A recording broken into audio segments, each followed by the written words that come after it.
Javier Becerra, Chairman of the Democratic Caucus, here with our Vice Chairman, Joe Crowley.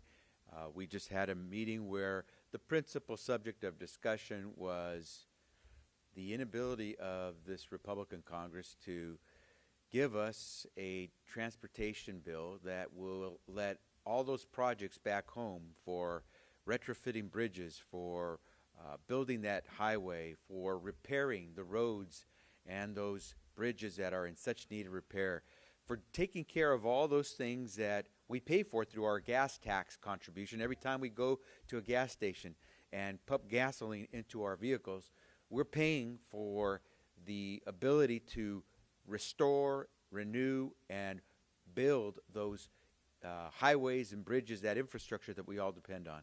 Yet, for years now, this Congress has been unable to give contractors and cities and local governments the certainty that they need to know that they can move forward with those expensive but essential projects to make sure that we can get to work on time, to make sure that we have the infrastructure in place in case of an emergency.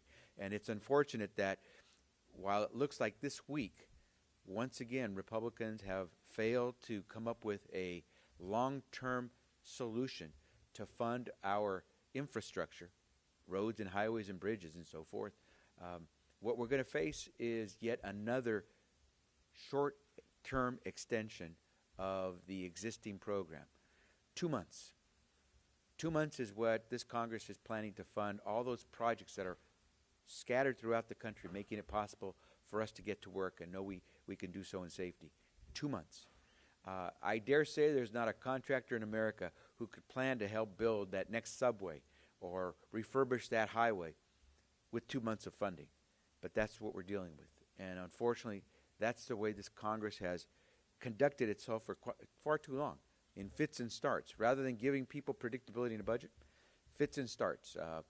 The smallest business on Main Street wouldn't handle its budget this way. Why should the largest nation and most powerful nation in the world handle its infrastructure needs, its transportation needs this way?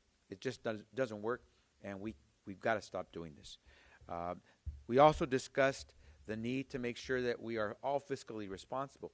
While Republicans can't seem to figure out how to fund the needs of our highways and roads and bridges and mass transit systems, they're putting on the floor another bill that will go unpaid for and cost the American taxpayers about $180 billion. It's tax breaks that go to companies who do research and development, which all of us agree with. And all of us want to be supportive of giving incentives to companies to do research and development. And that tax credit is valuable to those companies. But it costs taxpayers money to give only certain companies that tax break, $180 billion. We haven't come up with, in this Congress, an approach, at least I should say Republicans haven't come up with a way to pay for that. Something we think is good, but they have to pay for it. They're unwilling to fund our highways, bridges, mass transit, because they say they can't come up with a funding mechanism, but they are willing to fund tax breaks without having to pay for them. So we see the priorities here. Tax breaks, okay. Our roads, bridges, highways, mass transit systems, not okay in the eyes of Republicans. That's not, in the eyes of many of us, fiscally responsible budgeting, and it's not going to lead this country to stay on top of the rest of the world. There are many other things that are going to be coming up, but those are the two principal items that were discussed today in caucus. And with that, let me now yield to our Vice Chairman, Joe Crowley. Thank you, Mr. Chairman. You can't build a bridge in 2 months. You can't build a highway in just 8 weeks. You can't take 10 months to bring a bill to the floor that only extends the Highway Trust Fund for an additional 2 months. I think what's begging today, the question's really being begged, once again, is where's the vision? Where's the vision in this Congress, in this Republican-controlled Congress? Where's the vision for America? The answer to all this, obviously, from the Republican point of view, is more tax cuts going unpaid for.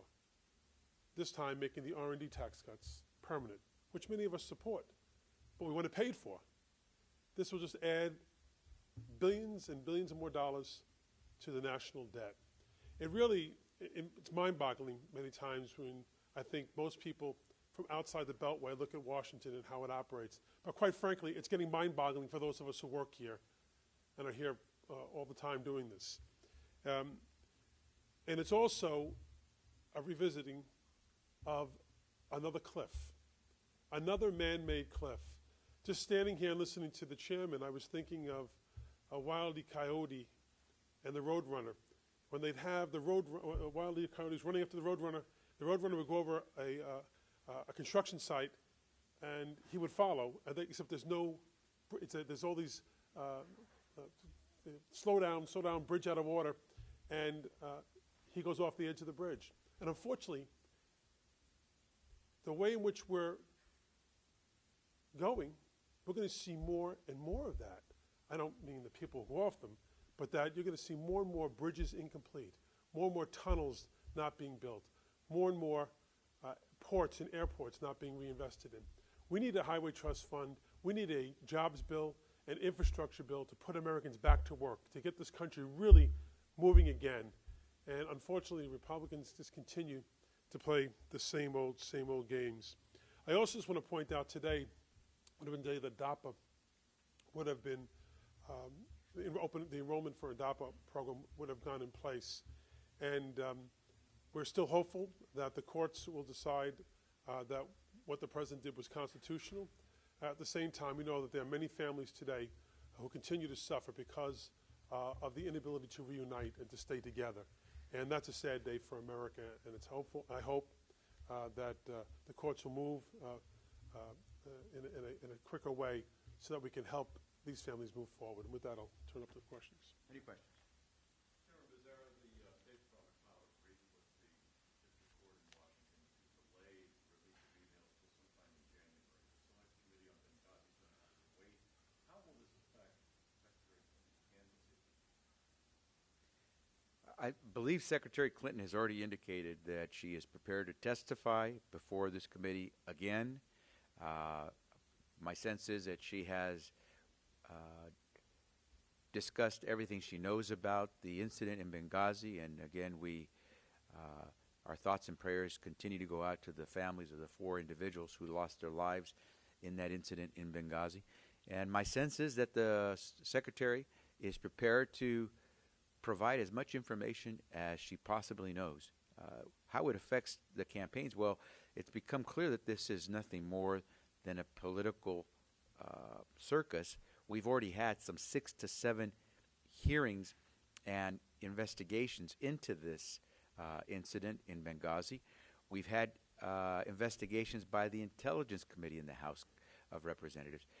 We've had hearings by the other committees of jurisdiction in the House and in the Senate, each one of them finding that there was a need to beef up our security. There was a need to do a number of things, but not pinning the fault on anyone in particular, and certainly not on Secretary Clinton.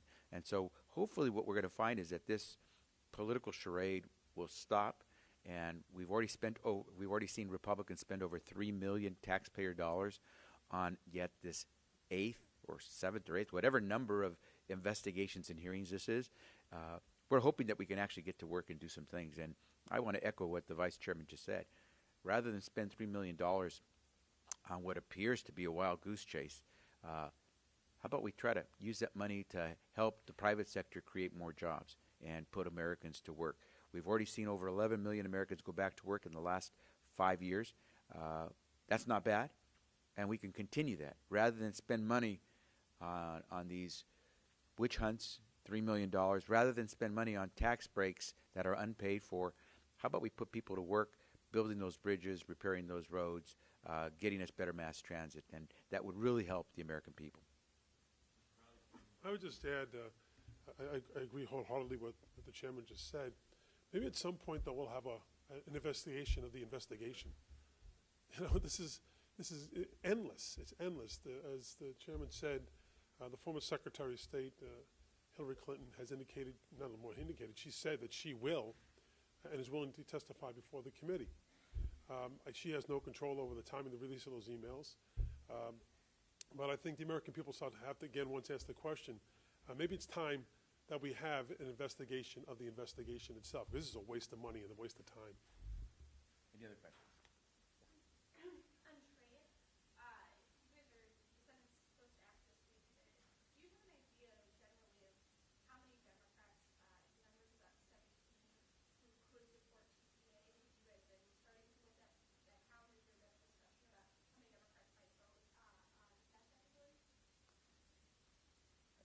You just mentioned a number. Is that a number that you're comfortable with? Do you think that's the number is there?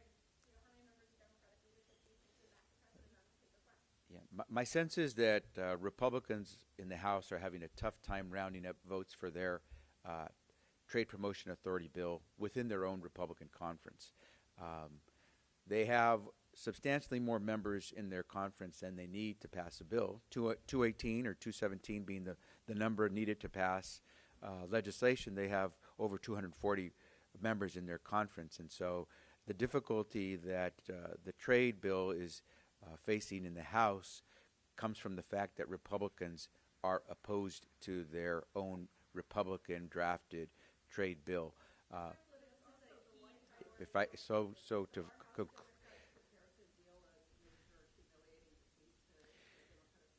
So if you recall, in the committee, Ways and Means, and both Mr. Crowley and I who are members of that committee, were there for the markup. The Republicans presented their bill on trade promotion authority, so-called fast track, for trade purposes. Democrats presented an alternative, which we believe would have gotten probably every single Democrat to vote for it. It could have been a very strong bipartisan bill. The Republicans in that committee, Chairman Ryan, refused to allow that alternative to even get a vote in committee, which might have been a way to get a bipartisan trade bill on the floor, which could have gotten a significant number of members, Republicans and Democrats, voting for it. And so, as I said, Republicans are having a tough time getting support for their own fast-track bill from their own Republican members. And since they didn't allow Democrats to participate in the crafting of that trade promotion authority legislation, they should not be surprised that most Democrats are opposed to the Republican trade promotion authority legislation. I know the president is working to try to get a trade bill through, and many of us have had conversations with him on that. But had Republicans made an effort to make this a bipartisan trade bill, it'd be a lot easier. Right now, they're even having trouble getting Republicans to vote for the Republican trade bill. Joe. I voted no in committee.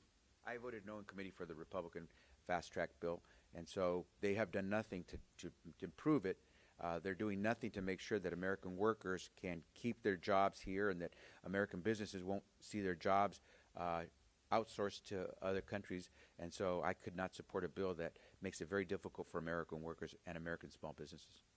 I won't speak to the bipartisanship that took place in the other House, apparently, but there was absolutely no bipartisanship when it came to the House leadership or the committee in terms of the TPA bill that is coming up at some point before the House, which we already voted on in committee. But I have this begs another question. Why now? Why now? Why can't we bring an infrastructure bill before the House? We've been talking about it for years, and all we can get is a 2-month extender on the Highway Trust Fund. Absolutely no vision for America, nothing for the hardworking American person out there today. We have to do this now, and we can't do an infrastructure bill. In fact, there's no infrastructure bill even on the horizon that I can see in the House of Representatives. And by the way, to my Republican colleagues, welcome to the House majority once again. It's your job to pass legislation here in the House. It's not necessarily the minority's job, it's the majority's job to pass their bill, which they refuse to compromise with the minority on. Any other questions? Thanks very much.